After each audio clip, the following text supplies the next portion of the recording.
একজন সাংবাদিক ও উপস্থাপক থেকে রাষ্ট্রীয় সম্প্রচার মাধ্যমের সর্বোচ্চ নির্বাহী পদে কাজী জেসিনের নতুন দায়িত্ব যেন তার দীর্ঘ গণমাধ্যম যাত্রারই এক নতুন অধ্যায়। বাংলাদেশ টেলিভিশন বিটিভির মহাপরিচালক বা ডিজি হিসেবে দায়িত্ব পেয়েছেন তিনি। 1 বছরের চুক্তিতে গ্রেড 1 মর্যাদায় এই দায়িত্ব পালন করবেন কাজী জেসিন। বৃহস্পতিবার জনপ্রশাসন মন্ত্রণালয়ের চুক্তি ও বৈদেশিক নিয়োগ শাখা এই সংক্রান্ত প্রজ্ঞাপন জারি করে।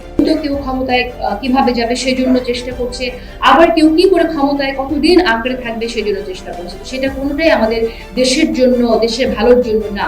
গাইবান্ধায় জন্ম নেওয়া কাজী জেসিন উচ্চশিক্ষা নিয়েছেন রবার্ট কেনেডি কলেজ ও ইউনিভার্সিটি অফ কামব্রিয়ায়।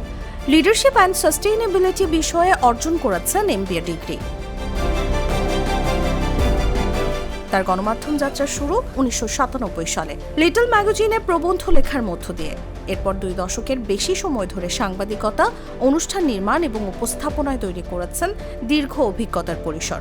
2003 থেকে 2005 সাল পর্যন্ত এনটিভিতে সংবাদ এবং সমসাময়িক বিষয়ভিত্তিক অনুষ্ঠান উপস্থাপনা করেন তিনি। পরে 21 টেলিভিশনের 21 সংকেতের পরিচালক ও উপস্থাপক, পয়েন্ট অফ অর্ডারের পরিকল্পনা ও প্রযোজক এবং আকতেল প্রোটিনের উপস্থাপক এবং গবেষক হিসেবে কাজ করেন।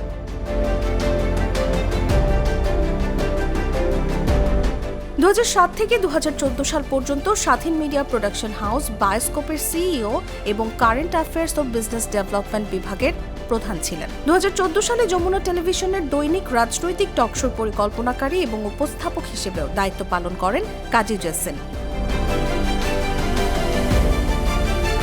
নারী অধিকার ভিত্তিক অনুষ্ঠান পদ্মরাগ থেকে শুরু করে আত্মজীবনীমূলক ও অনুসন্ধানী অনুষ্ঠান, এক্সপ্লোসিভ সহ বিভিন্ন ধারার প্রযোজনা উপস্থাপনা রয়েছে তার সরব উপস্থিতি। দীর্ঘ এই পথ চলার পর এবার তিনি দায়িত্ব পেলেন রাষ্ট্রীয় সম্প্রচার মাধ্যমের শীর্ষ কর্মকর্তা হিসেবে। অভিজ্ঞতা, অনুষ্ঠান নির্মাণের দক্ষতা এবং সাংবাদিকতার দীর্ঘ পেশাগত পথ চলা সব মিলিয়ে কাজী জেসিনের নেতৃত্বে বিটিভির নতুন কি পরিবর্তন আনে সেটি এখন দেখার অপেক্ষা। নিউজ ডেস্ক, জাগো নিউজ।